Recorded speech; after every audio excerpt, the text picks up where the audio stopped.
কৃষ্ণৰাম পুনৰ এটি নতুন ভিডিঅ'লৈ সকলো দৰ্শককে স্বাগতম জনাইছোঁ।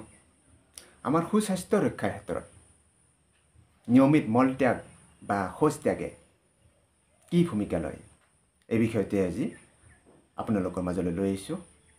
বলক ভিডিঅ'টো আৰম্ভ কৰোঁ।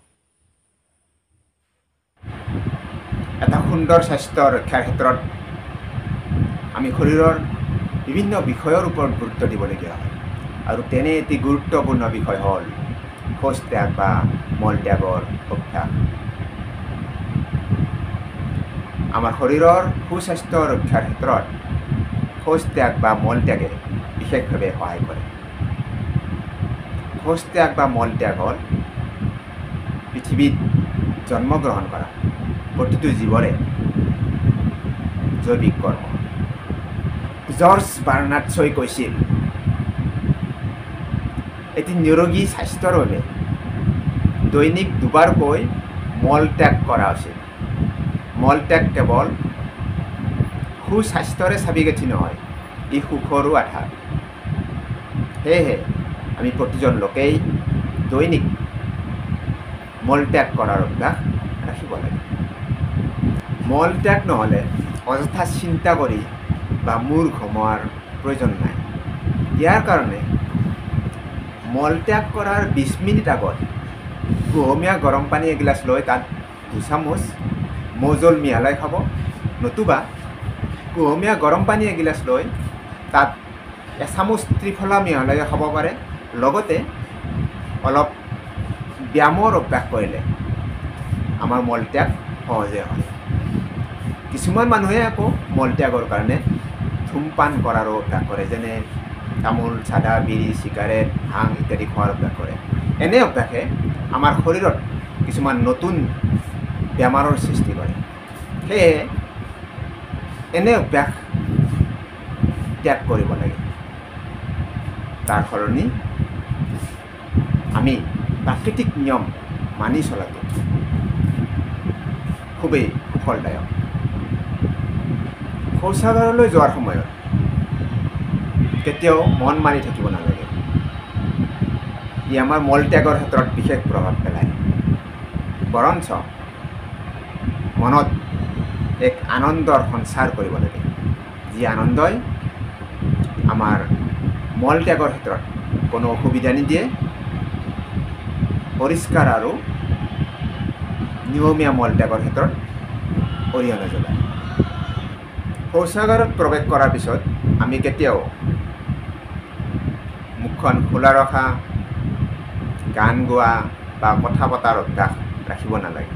বৰঞ্চ আমি ভালদৰে বহি লৈ মুখখন ভালদৰে বন্ধ কৰি আমাৰ দাঁত দুপাৰি ভালদৰে হেঁচি মলত্যাগ কৰিব লাগে। এইটোৱে আমাৰ 2 ধৰণৰ উপকাৰ সাধন কৰে। 1 নম্বৰতে আমাৰ দাঁত দুপাৰি মজবুত হোৱাত সহায় কৰে আৰু 2 নম্বৰতে আমাৰ মলত্যাগ সহজে হোৱাত সহায় কৰে। সাধাৰণতে বহু মানুহে 5 বা 10 মিনিটৰ ভিতৰত মলত্যাগ কৰি শৌচাগাৰেৰে।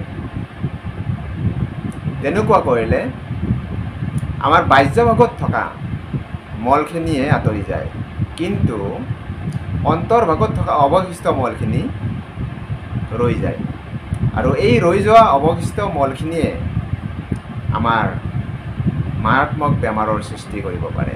তাৰ ভিতৰত কেঁচুমৰীয়া বা পাইলছ, ভগণ্ডৰ ইত্যাদি। সেয়েহে মলত্যাগ কৰাৰ সময়ত খৰধৰ নকৰি ধীৰে সুস্থিৰে 2-3 বাৰ বল প্ৰয়োগ কৰি অৱশিষ্ট মলখিনি আঁতৰ কৰিব লাগে। সম্পূৰ্ণ মলত্যাগৰ পিছত আমি গুজৰাটী ভালদৰে পানীৰে ধুব লাগে। তাহানিৰ ঋষিমুনি সিদ্ধাচাৰ্যসকলে কৈছিল, সুস্বাস্থ্যৰ বাবে আমি গুজৰাটী কমেও 7 বাৰ মাটি পানীৰে ধুব লাগে।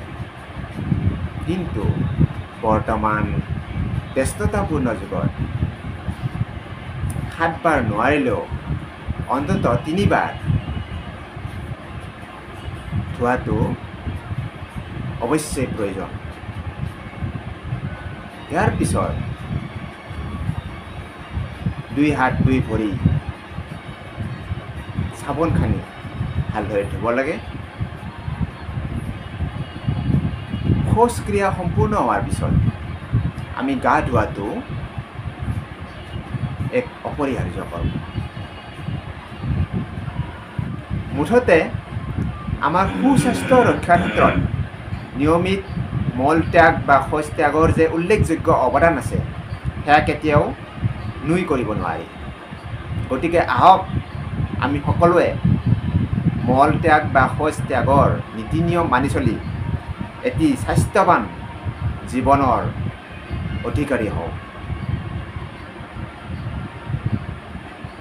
যদি ভিডিঅ'টো ভাল পালে সকলোৱে লাইক, কমেণ্ট, শ্বেয়াৰ আৰু ছাবস্ক্ৰাইব কৰি মোক আগলৈ ভিডিঅ' বনাবৰ কাৰণে প্ৰেৰণা দিব বুলি আশা কৰিলোঁ।